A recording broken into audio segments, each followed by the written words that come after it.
Hello guys! So tuturuan ko po kayo paano mag-contact ng customer support natin. So ito po yung system natin. So click natin itong left upper side. So ayan, yung may linya. Then click customer support. Dyan po yan magdadirect. So name mo, your name na nakapangalan sa account mo. Then email ad. Then registration code mo. Then subject. Kung anong concern mo, like rebooking, add baggage, your concern natin is add baggage. So, yan. Kung ano yung concern mo. So, good day. So, yan. Start with good day. Then, PNR. So, yung reference number, PNR number 6. Example lang po ito.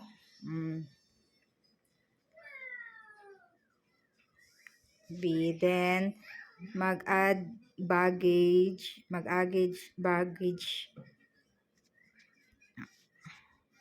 ako ng 20 kilos. Yan. Thank you. Then, pwede mong i-attachment ang ticket or pwede nang hindi kasi mag-reply naman yan sila. Then, after that, so, check mo ulit kung tama na ba yung mga details, then submit.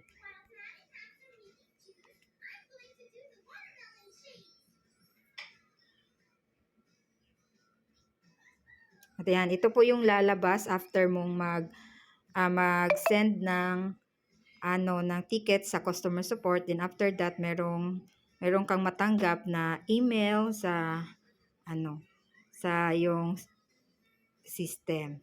Okay, then ganito na ratings na dyan. So please take a moment to rate our service related to the ticket and baggage assigned to si Sergeant. So ayan, so pwede kang mag-rate, then mga after, depende sa availability ng customer support. So, mag-reply yan sila through email lang po. So, yan lang po ang process paano mag-contact ng customer support. So, thank you and happy earnings po.